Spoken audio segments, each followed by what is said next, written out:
and welcome to another episode of Mine Planning Matters, a podcast where we talk about where the industry gets it both right and wrong when it comes to mine planning and mining engineering. This podcast is not just for mine planners, it's for everyone who has anything to do with mine plans, from those who create them, to those who execute them, and all the way up to those who endorse or sign off on them. My name is Mark Bowater, Director and Founder of Australian mining consultancy Insignia Mining, and I speak from experience, having been involved in mine planning for over 30 years.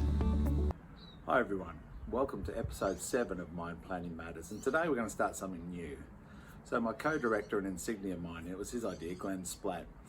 After watching Micromine Momentum 2023 this year, which primarily had a series of people and their stories, Glenn said, why don't we do some stories as part of Mine Planning Matters? They're entertaining to listen to, and sometimes you get some good learnings from them, and I thought that was a good idea. It actually reminds me of, I spent 10 years in an organisation called Entrepreneurs Organisation, EO for short, and one of the rules in EO was that you were not allowed to give advice. You were only allowed to share from experience, share your experiences.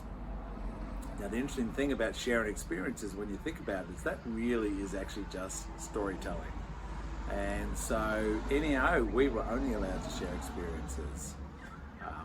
And so, for me, it actually resonated as being a good idea. And so I'm going to start with one of my stories first, but the other thing that I like about this sharing stories idea is that it allows me to collect other people's stories and for you to watch other people on this podcast instead of just listening to me all the time. So I'm going to start with my story first, but I'm going to pretty quickly look to get other people's stories.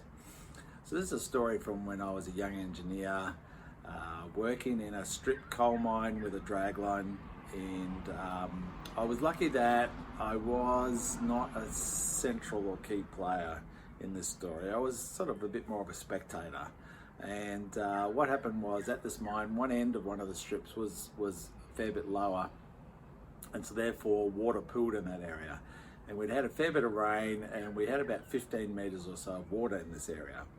And the dragline was approaching that area, and we were getting towards having to blast the waste on top of the coal, which was then just going to go into the overburden and create basically a pile of mud.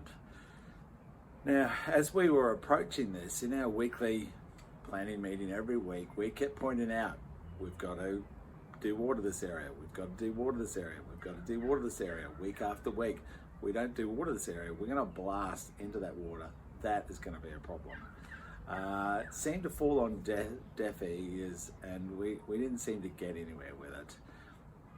What happened was that the dragline eventually crossed the ramp, so it blocked off access to this area, and we still had 10 to 15 metres of water there. There was no pump in there was no dewatering happening. And then it became a case of dozers required to put a track in, for the pump crew to get in there, and so on. Again, week after week, we kept saying we've got to do something, we can't blast into that water. Needless to say, nothing happened, the pump didn't go in there, and we didn't water that area. And we finished up having no choice but to blast the overburden, about 30 metres of waste, into about 10 to 15 metres of water. Now, what happened was, that was fairly spectacular in terms of the tidal wave that it sent up and over the low wall and so on.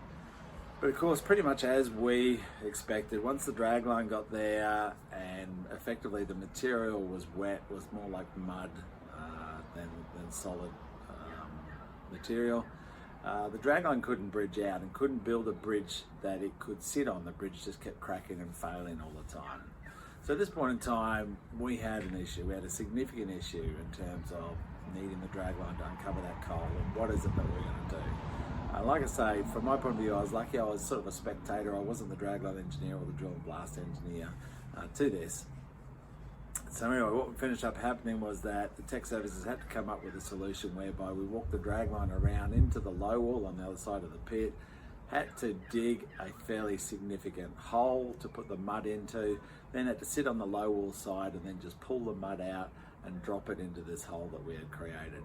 We then walked back around to uncover the coal again, and of course we had an issue whereby we now did not have enough waste to build a bridge. So then we had to come up with a solution for that to actually allow the coal to be uncovered. Now, a couple of interesting learnings for me out of the story. First one was I was intrigued that somehow or other this became Tech Services' fault. The whole walking the dragline around, doing something really different and very radical with the dragline, because we were forced into it. We had no choice, but it all seemed to be that was Tech Services' idea. That was Tech Services come up with a stupid design, all those sorts of things. And it was fascinating, and I've seen that a number of times since in sort of 20 years of mining and so on. Is how easy some things become the mine planners, the mine designers, or the Tech Services fault. Second learning out of it was really about control and about who controls what. And when I think back about it now, we had planning meetings every week with the series of supervisors, and one of those was the mine services supervisor, and that was the guy that we kept telling that we've got to dewater this area, we've got to dewater this area, and so on, right? And we would get frustrated at the fact that none of this was happening. When I look back about it now, one of the issues was that he wasn't in control of the equipment that he needed to. And this is sort of relatively common, where you'll have a mine services supervisor who's in charge of the pump crew, other sorts of things, but they don't have equipment such as dozers, graders, and so on. In this case, we needed a dozer to get a dozer track in to sort of get the pump in there and so on. And what happened, of course, was that the dozers were controlled by production supervisors, and the dozers were always busy, looking after the dragline or keeping the shovel going or keeping a tip head going and so on. And so there was always an excuse why a dozer wasn't available. And so it wasn't necessarily the mine services supervisor's fault, because he couldn't access the equipment that he needed to get the job done. And I have seen that in numerous cases and so on as well. And another classic example of that is drill bench prep, which requires equipment that often the drill and blast supervisor, who's in charge of prepping the bench ready for the drill, does not have access to.